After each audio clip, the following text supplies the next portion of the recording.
Bismillahirrahmanirrahim. Assalamualaikum warahmatullahi wabarakatuh. Alhamdulillahilladzi an'amana ni'matal iman wal islam. Alhamdulillahilladzi anzala ala rasulih al-huda wal furqan. Asyhadu an la ilaha illallah wahdahu la syarika lah. Asyhadu anna Muhammadan abduhu wa rasuluhu sallallahu alaihi wasallam la nabiyya ba'da. Bapak Ibu kaum muslimin, hamba Allah yang mulia, kematian seperti yang kita bahas pada pertemuan yang terdahulu adalah hal yang pasti terjadi. Siap enggak siap dia akan datang. Takut pun kita, toh dia tetap akan terjadi. Lalu kita juga sudah bahas bahwa ternyata ketika kematian itu terjadi,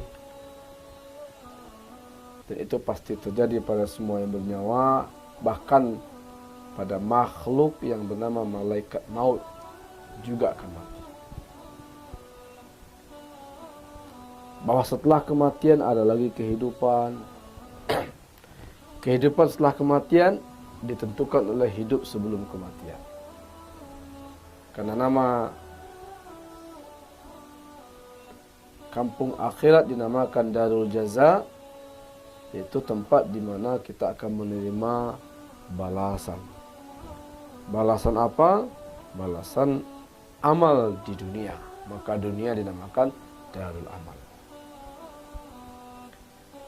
Maka target kesuksesan seseorang seperti yang Allah katakan dalam firman-Nya surat Ali Imran 185, kesuksesan ukurannya adalah faman zuhziha 'anil nar wa udkhilal jannah. Bahwa nanti jika kita masuk surga, Allah selamatkan dari neraka, itulah kesuksesan. Itulah keberuntungan. Sekarang kajian kita adalah yang jadi misteri adalah kapan kematian itu datang. Lalu di mana? Dengan cara apa kita mati? Dalam kondisi seperti apa? Kaum muslimin, Bapak Ibu hamba Allah yang mulia, kapan kematian datang itulah yang misteri. Kita nggak tahu. Tidak ada seorang yang tahu kapan dan di mana dia akan mati. Kalau berharap boleh saja. Kalau berdoa silakan saja. Ya Allah, saya ingin mati nanti di Makkah. Saya ingin berkubur nanti di perkuburan keluarga, di samping anak-anak, di samping orang tua. Silakan saja. Ya Allah, matikan saya dalam keadaan sehat walafiat. Saya ingin mati ya Allah di kampung halaman. Kalau rencana, harapan, target, doa silakan.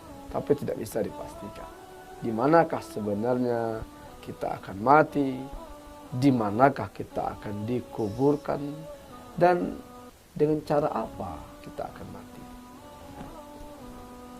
Nah, fokus kita karena itu misteri dan itu adalah ketetapan Allah, hak prerogatif Allah. Fokus kita sebenarnya bukan di situ. Fokus kita adalah nanti ketika kita mati, yang mesti kita bayangkanlah kita sedang apa, dalam keadaan seperti apa.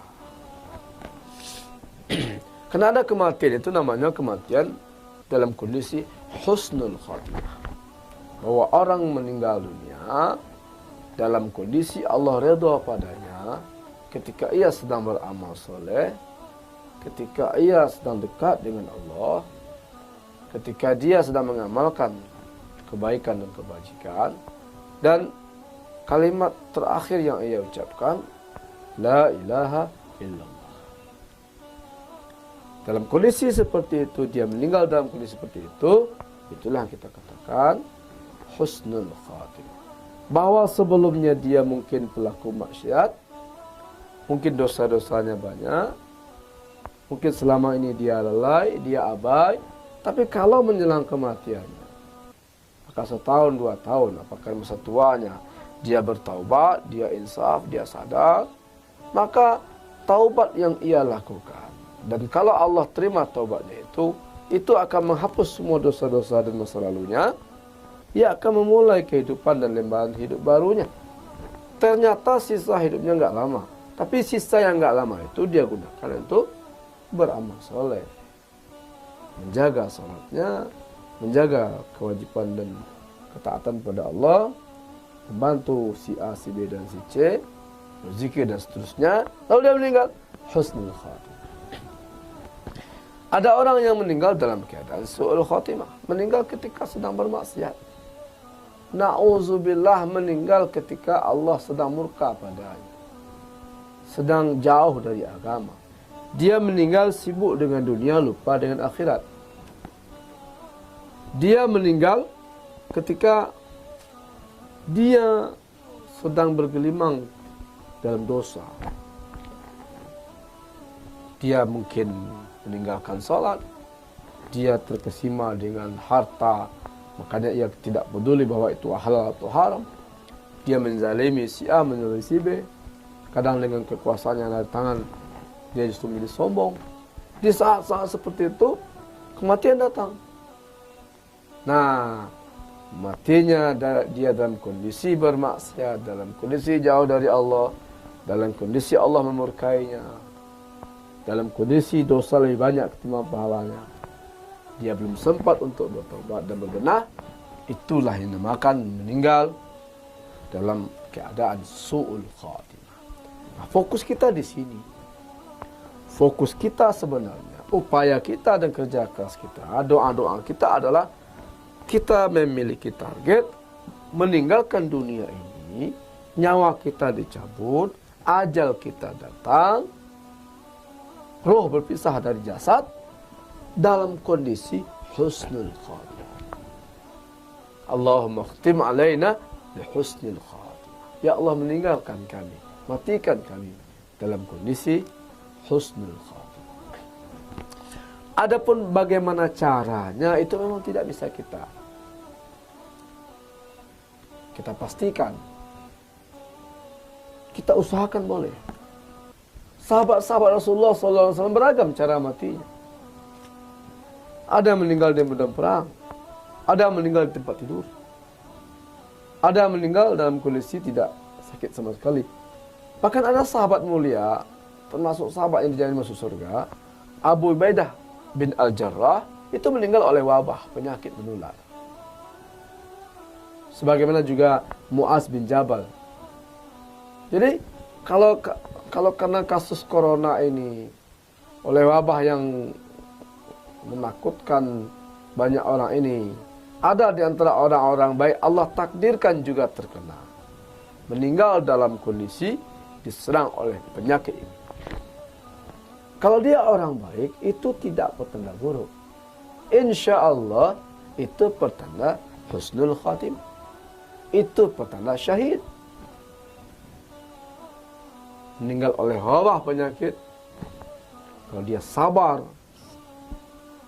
menerimanya karena Allah, dia meninggal oleh bencana, kalau dia sabar menghadapinya dengan husnuzon pada Allah, dia berpeluang untuk mendapatkan anugerah. Kita katakan bukan kemalangan sebenarnya, kita katakan anugerah mati syahid.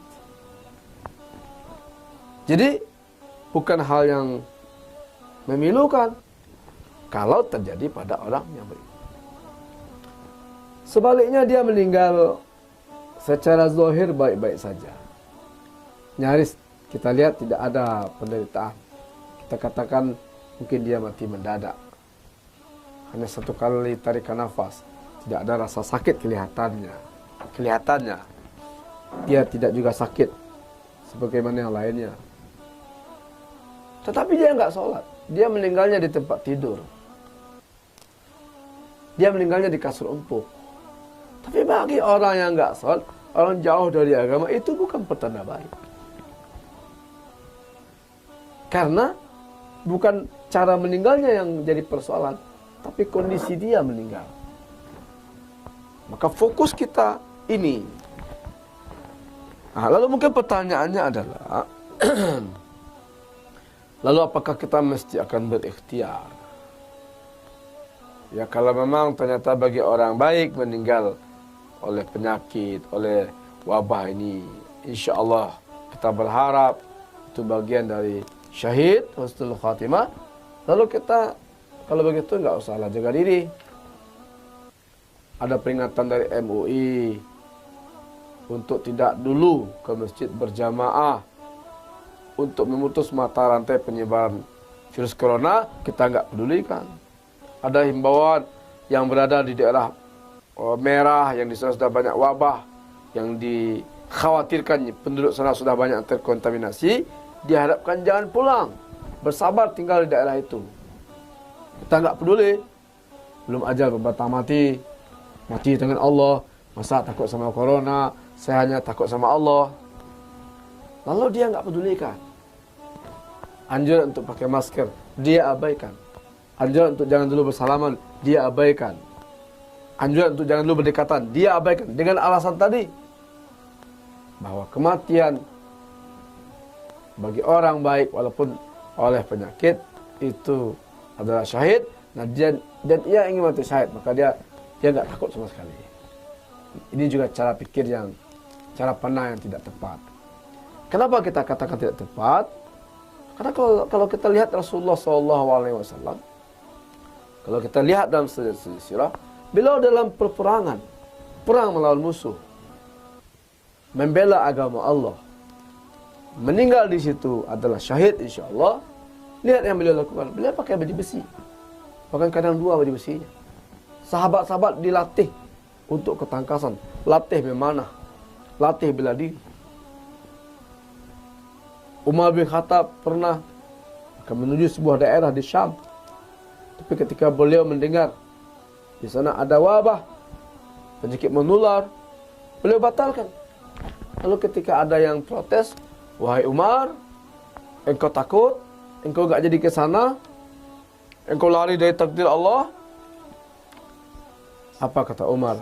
Ya, saya kalau masuk ke daerah itu terkena penyakit, dan itu adalah takdir Allah. Kalau saya batalkan, saya terhindar dari penyakit, itu juga takdir Allah. Maka saya memilih takdir yang kedua. Jadi begitu. Jelas ada mara bahaya, kita menghindar. Kalau kita tetap ke sana, kena, itu takdir. Kalau kita menghindar, selamat, itu takdir. Maka kita bisa memilih takdir yang mana. Kita makan, kita kenyang, itu takdir. Kita nggak makan, kita lapar, itu juga takdir. Lalu kita ambil takdir yang mana. Jadi bukan berarti berpercaya kepada bahwa kematian itu bisa datang kapan saja dan di mana saja, dengan cara apa saja, membuat kita tidak menjaga diri, tidak menjaga kebersihan, tidak menjaga kesehatan, tidak menjaga makanan, tidak peduli dengan himbauan-himbauan. Bukan itu yang dimaksud. Bahwa ikhtiar manusiawi itu adalah sunnatullah pada hamba-hamba yang beriman. Itu adalah sunnah dari Rasulullah SAW dalam mengisi kehidupan. Bahkan sahabat yang memakai onta, kata Rasulullah, ikatkan ontamu, baru bertawakal pada Allah. Tidak boleh dengan alasan tawakal, nggak usah diikat.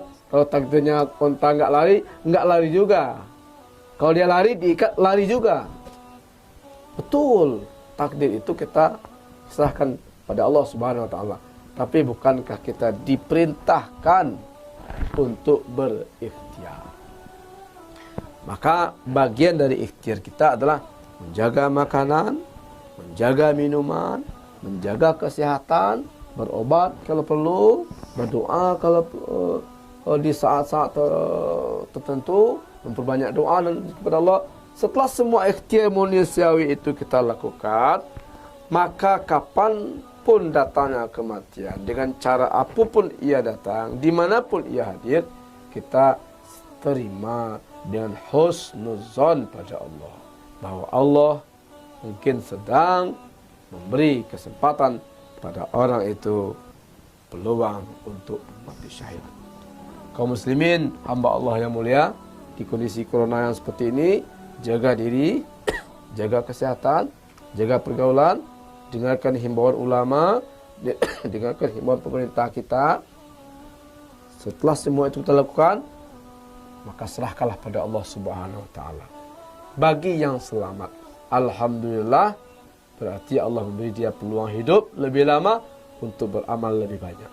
Bagi yang terkena dan innalillah, mudah-mudahan Allah sedang memberinya karunia mati syahid. Hadanallahu wa iyyakum ajmain. Assalamualaikum warahmatullahi wabarakatuh.